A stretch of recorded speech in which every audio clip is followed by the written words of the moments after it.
Bismillahirrahmanirrahim. Au nom de Dieu, le clément et le miséricordieux, c'est à lui que nous demandons assistance, louange à Dieu, le Seigneur des mondes, louange à Dieu qui pardonne par sa faveur les péchés de ceux qui lui demandent pardon.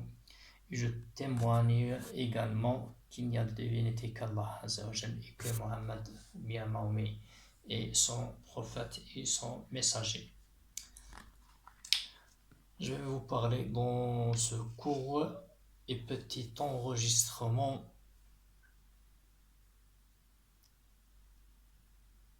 des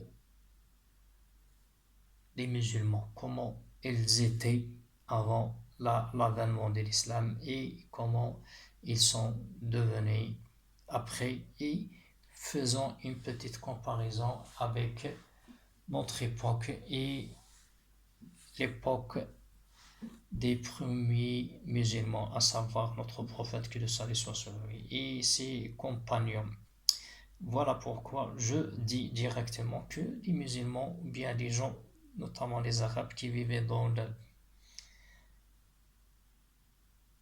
l'île, la presque île arabe, étaient des gens ignorants avant l'avènement de l'islam. Ils étaient des tribus qui passaient tout le temps à faire des raids, des guerres pour des choses futiles, qui buvaient du vin, qui pratiquaient l'adultère, qui volaient, en peu de mots, ils vivaient dans un désordre comme pas deux. Euh, cette situation a changé après l'envoi de notre prophète Mohammed, que le salut soit sur lui, par notre Dieu qui soit exalté. Donc, notre islam a commencé par le savoir. Allah Azza wa Jal avait fait descendre le premier verset, lit. C'est une instruction à tout musulman de lire. C'est pourquoi les musulmans de l'époque de notre prophète, que le salut soit sur lui, ont commencé de lire, d'apprendre, parce que c'était leur religion. Ils ne pouvaient pas la contraindre, ils ne pouvaient pas l'astreindre. Donc, il a commencé de lire, ils ont commencé de lire, d'apprendre et tout. C'est pourquoi ils ont pu comprendre les secrets et les mystères de telle ou telle chose. Donc, après avoir été des ignorants, ils sont devenus savants. Après avoir été faibles, ils sont devenus forts. Après avoir été futiles, imbéciles, stupides et tout, ils sont devenus intelligents, savants, et tout. Donc, ils ont commencé de traduire les livres dits grecs, leurs savoirs, et ont commencé et ont pu de les développer, de leur mettre des choses nouvelles qui ne comportaient pas. Ils ont créé d'autres savoirs qui n'existaient pas auparavant chez les occidentaux. Donc, cette situation est devenue l'exemple de tout le monde. Alors, c'est pourquoi en Europe, quand on voulait décrire quelque chose de bien parfait, de quelque chose de bien perfectionné, on disait que c'était un travail arabe ou un travail musulman. Et si l'on veut acheter quelque chose de fiable, on achète le produit euh, arabe. Quand on veut, par exemple, euh, quelque chose de, de, de net, on s'adresse aux Arabes. Et les exemples sont nombreux dans ce sens. Et je vais vous citer un tout petit exemple pour authentifier mes paroles. Le roi Pedro, quand il a récupéré Lisbonne des mains des musulmans, il voulait exprimer sa fierté, sa joie, sa force et tout en battant un, un, un château unique. Et pour le faire, il a dû avoir recours aux ingénieurs arabes pour lui bâtir un, un, un château unique. Et c'était vraiment unique. Ils étaient euh, façonnés sur le style arabe, avec des arcs, avec euh,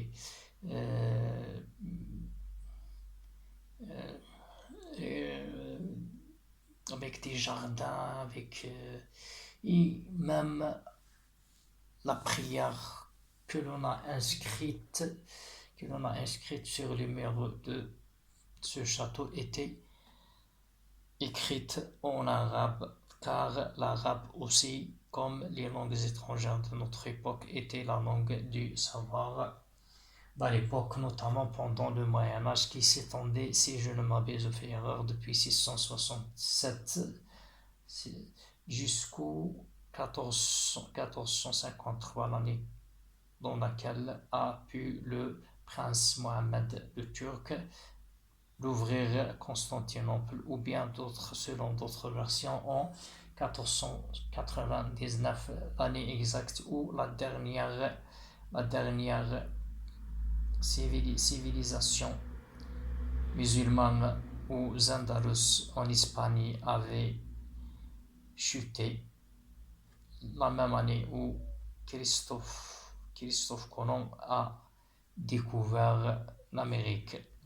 Donc pendant cette période, les musulmans ont fait preuve de savoir, de courage, de force.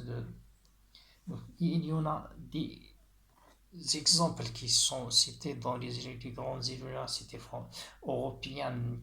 Il y a des statues de savants arabes qui sont qui ont bien une grande valeur dans le savoir, à savoir Avicenne, Averroès, Ibn al-Haytham, du grand savant. Euh, et